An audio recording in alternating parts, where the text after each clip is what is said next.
आपका स्वागत है मेरे इस यूट्यूब चैनल पे जिसका नाम है रेशम क्लासेस। और जी हाँ, जल्दी से चैनल को सब्सक्राइब कीजिए और बेल आइकन ज़रूर प्रेस कर दीजिएगा। कारण कि आपका समाजशास्त्र का फर्स्ट ईयर सेकेंड ईयर दोनों का लेक्चर वीडियोस मेरे चैनल पे आते हैं और ख़ास बात है कि मेरे चैनल पे हर चीज़ फ्री ऑफ कॉस्ट दी जाती है। आपको 2 साल में पूरे कोर्स में आपको एक भी बुक खरीदने की ज़रूरत नहीं, क्योंकि जो भी टॉप मोस्ट क्वेश्चन इंपॉर्टेंट होते हैं ना, मैं वो आपके लिए प्रेजेंट करती हूँ और फ्री ऑफ कॉस्ट आपके लिए प्रोवाइड कराती हूँ। तो इस वजह से जल्दी से इसे आप लाइक कीजिए, चैनल को जल्दी से सब्सक्राइब कीजिए, लाइक कीजिए वीडियोस को और हाँ, बेल आइकन ज़रूर प्रेस कर दीजिएगा। चलिए स्टार्ट करते हैं आज का ये वीडियो। तो लेक्चर वीडियो है, थोड़ी सी वीडियो लंबी होगी लेकिन हाँ, आपकी सारी कन्फ्यूजन दूर हो जाएंगे और आई होप मैं इन शॉर्ट और बहुत ही कम टाइम में आपको ये चीज़ समझाने की कोशिश करूँगी। तो अगर आपको मेरे समझाने का तरीका पसंद आया और ये सारे क्वेश्चन आपको पसंद आए, जी हाँ, ये क्वेश्चन किस हिसाब से इंपॉर्टेंट है, प्रीवियस ईयर के क्वेश्चन जो टॉप मोस्ट क्वेश्चन होते हैं वो सारे क्वेश्चन में लेके आती हूँ, ताकि आपको जो है प्रीवियस ईयर के सारे क्वेश्चन जो इंपॉर्टेंट है, अक्सर इग्नू क्वेश्चन रिपीट करता है, फिर दोहराता है। तो इसी हिसाब से ये देखा जाता है कि अगर आप पिछले 5 साल के क्वेश्चन अगर आप कर लें तो आपका जो है एग्ज़ाम बहुत ही अच्छे से जाएगा। 100 में 100 मार्क्स जरूर आते हैं, 100 में 98 95 तो आप कंफर्म रखिए। Let's start the video. First question, the question is धर्म और राजनीति की संकल्पना को परिभाषित कीजिए। Concept, theory, what is the concept और धर्म और राजनीति, रिलीजियन और पॉलिटिकल के बीच में आपको उसकी कॉन्सेप्ट को परिभाषित करना है कि कैसे धर्म और राजनीति एक दूसरे से जुड़े हुए हैं। चलिए इसी के बारे में हम जानते हैं कि धर्म और राजनीति क्या एक दूसरे के बिना नहीं रह सकते, या फिर धर्म और राजनीति को जोड़ना ज़रूरी है और ये कब से जुड़े हुए हैं और इनके जुड़ने का क्या कारण होता है। इसी के साथ हम जानेंगे कि धर्म और राजनीति कैसे समाज के लिए लाभकारी है। तो चलिए इसके लिए हम सबसे पहले आपको बताते हैं कि धर्म और राजनीति के मिडिल में क्या रिलेशन है। तो धर्म और राजनीति, ऐसे तो देखा गया है कि धर्म और राजनीति के अंतर्गत धर्म सदैव राजनीति की सेवा की है और राजनीति ने धर्म की सेवा की है। धर्म ने कभी भी अपने आप को राजनीति से अलग नहीं किया और ना राजनीति स्वयं को धर्म से अलग रख पाई है। इस प्रकार हम ऐतिहासिक दृष्टि से भी देखें, अगर हिस्टोरिकल पिछले इतिहास उठा के देखें, इतिहास के पन्नों को पलटे, तब भी हमें ये कहीं ना कहीं हर बार देखने को मिल जाता है कि चाहे वो डायरेक्टली और इनडायरेक्टली धर्म राजनीति से जुड़ा हुआ है। अब हम धर्म और राजनीति के मिडिल में जो अंतःक्रिया ऐतिहासिक रूप से जो चली आ रही है, जिसमें इंटरनल एक्शन होते हैं, इंटरनल रिएक्शन होते हैं धर्म और जाति के बीच में, वो कैसे उसको देखते हैं, इसको 4 लेवल्स में डिवाइड करते हैं, 4 स्तर में इसको हम डिवाइड करते हैं। पहला देखते हैं कि कहाँ से इसकी स्टार्टिंग हुई। इतिहास को कुछ यहाँ पे लेना ज़रूरी है, क्योंकि इसी से पता चलेगा कि आखिर इसकी जड़ें, धर्म की जड़ें राजनीति और राजनीति की जड़ें धर्म से किस हद तक जुड़ी हुई है। तो पहले हम एग्जाम्पल लेते हैं सिंधु घाटी सभ्यता का। जी हाँ, सिंधु घाटी सभ्यता से आगमन तक, से इस्लाम के आगमन तक फैली हुई है। सिंधु घाटी सभ्यता जो 1336 ईस्वी पूर्व में जो हुई सिंधु घाटी सभ्यता, उसके स्टार्टिंग से लेके इस्लाम धर्म तक फैला हुआ है। ठीक है, दूसरा देख ले धर्म कहाँ से और राजनीति कहाँ एक दूसरे से कनेक्ट है। तो वहाँ हम देख सकते हैं इस्लाम के आगमन के बाद से 1857 का भारत का विद्रोह, आपको पता था आज़ादी का सबसे पहला विद्रोह 1857 का विद्रोह को माना जाता है। उसके बाद तीसरा चरण हम देख ले, तीसरा स्टेप देख ले कि 1857 से 1947 का जो भारत की आज़ादी का जो चरण था, वो समय था, वो भी उससे जुड़ा हुआ था। 1947 से अब तक का और न जाने फ्यूचर में कब तक का, अब तक का भी समय अगर हम रिसेंटली भी देख लें तो धर्म और जाति कहीं ना कहीं हर जगह जुड़ी हुई है और प्रत्यक्ष और अप्रत्यक्ष रूप से हमें दिखी जाती है। हमारी सोशल मीडिया हमें ये चीज़ का अच्छे से ज्ञान दे देती है कि कहाँ धर्म और राजनीति एक दूसरे को मिलाती है और कहाँ इससे ये फायदा होता है और नुकसान भी करती है। इन स्तरों के दौरान धर्म इन स्तरों के दौरान जो है ना, धर्म राजनीति से मुख्य घनिष्ठ अंतःक्रिया थी, परंतु इन चरणों के दौरान इस अंतःक्रिया की प्रवृत्ति गहनता से उसके रूप में अंतर था।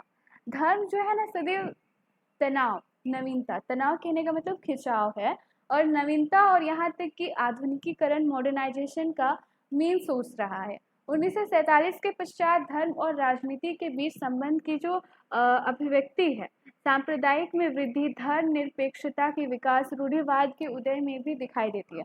अब देखिए इसके बाद जो है ना धर्म जो 1947 के बाद का जो समय था, उसमें धर्म जो है ना राजनीति से कुछ ज़्यादा ही इसका इन्वॉल्वमेंट हो गया। इसे तो इतिहास के कारणों से हम देख ही सकते हैं कि कैसे सिंधु घाटी सभ्यता से लेके इस्लाम का आगमन हुआ।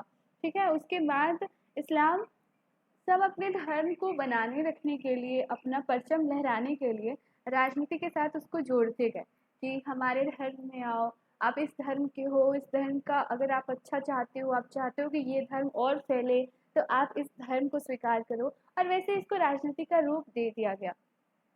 पर धर्म जो है ना हमेशा स्वतंत्रता लाती है। आपको पता है कि धर्म हमेशा स्वतंत्रता लाती है, और इस कारण हुआ क्या कि धर्मनिरपेक्षता का विकास होता गया। धर्मनिरपेक्षता अगर धर्म के साथ राजनीतिक नहीं होती, पॉइंट शुड बी नोटेड, आप यहाँ पे नोट कीजिए, अगर धर्म के साथ राजनीति का अगर मिक्सअप नहीं होता तो क्या धर्मनिरपेक्षता आती? धर्मनिरपेक्षता नहीं आती ना। हर धर्म पे जब एक दूसरे से ये लड़ाई या फिर लगने लगा, इनसिक्योरिटी होने लगी कि हमारे धर्म जो है, हमारे धर्म पे खतरा है, हमारे धर्म को मान्यता नहीं दी जाएगी, इसीलिए तो हमारा संविधान धर्मनिरपेक्ष बनाया गया। यानी एक ऐसा कंट्री, एक ऐसा संविधान, एक ऐसी नियम जहाँ पे हर एक धर्म को मान्यता दी जाएगी, एक सी, कोई भी धर्म बड़ा नहीं और कोई भी धर्म छोटा नहीं, यहाँ पे सबको इसीलिए धर्मनिरपेक्षता वाला कानून लाया गया।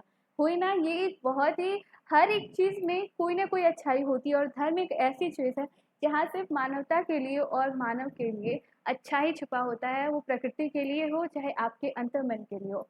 यूजुअली पता है रोमिला थापरा ने इसके बारे में, धर्म के बारे में कहा है कि वो लिखा है कि धर्म वह राजनीति का अटूट संबंध है जो बहुत जटिलता के साथ एक दूसरे के साथ संबंधित है। रोमिल थापरा ने इसके संबंध में लिखा था कि धर्म और राजनीति के बीच में अतीत के जटिल आयाम एक दूसरे से कनेक्टेड है, और ऐसी सरल एक कारणात्मक व्याख्या द्वारा व्यक्त नहीं किया जा सकता। यानी आप इसको छोटे बात में या फिर कुछ एक कारण के साथ आप इसको डील नहीं कर सकते विथ वन रीज़न कि ये कैसे एक दूसरे के साथ जुड़ा हुआ है। ये कभी भी अपने साथ एक दूसरे के साथ अलग नहीं रही है, या फिर किसी नए धर्म का आगमन हो, या किसी धर्म का प्रसार, या धर्म की रक्षा, या लोगों की रक्षा, तो हर जगह पे ये जुड़ा हुआ है। धर्म जब तक व्यक्तियों के अंदर में है, धर्म जब तक हमारे अंदर में है, व्यक्तियों के अंदर में है, तब तक ये एक अपना पर्सनल मैटर होता है, निजी मामला होता है।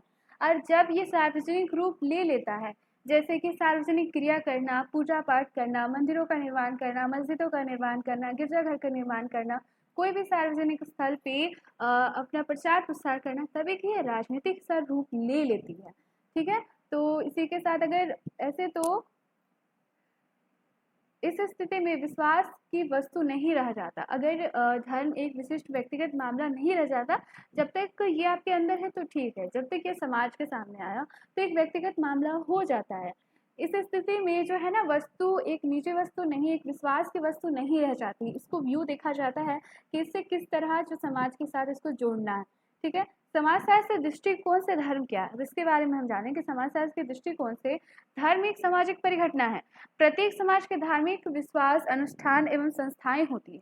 सबका अलग अलग पूजा पाठ करने का तरीका है, सबकी अपनी ऑर्गेनाइजेशन है, संगठन है, साधु संत सब अपने अपने धर्म प्रवर्तक को मानते हैं, ईश्वर को मानते हैं, सबके अपनी किताबें हैं, बाइबल हो गई, कुरान हो गए, या फिर हो गई हमारी रामायण और महाभारत की गीता।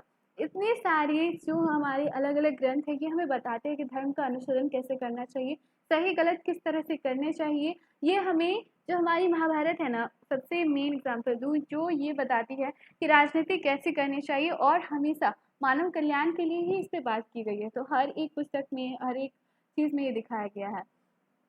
उसके साथ साथ इसके बारे में बताओ कि धर्म जो है वो आस्था का एक केंद्र रहता है, और यही जो लेगेसी है, एक लेगेसी कह सकते हैं जिसके हम अधिकारी होते हैं, जो हमारे पूर्वज द्वारा हमें दिया जाता है।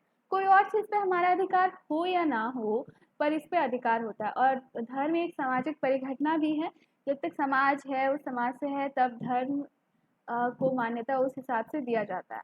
और संस्कृति, धर्म एक सामाजिक घटना है। अकॉर्डिंग टू इसके हिसाब से धर्म एक सामाजिक परिघटना है राजनीति के साथ जिसका जटिल संबंध है, रिलेशन है।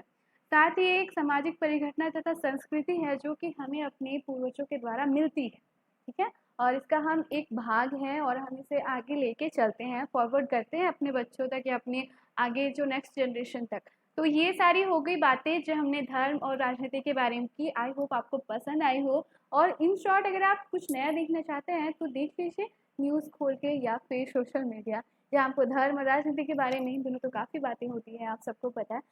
इस हिसाब से आई होप आपको ये वीडियो पसंद आया। इसका पीडीएफ आपको मिल जाएगा डिस्क्रिप्शन बॉक्स पे, यहाँ जाके आप फ्री ऑफ कॉस्ट इसको डाउनलोड कर सकते हैं और अच्छे से आप पढ़ सकते हैं, जो आपके फ्यूचर में आपके जो एग्जामिनेशन होगा उस पर अच्छा खासा काम आने वाला है। इसी के लिए आई होप आपको ये वीडियो पसंद आए। प्लीज़ वीडियो को लाइक करके जाइएगा। Thank you.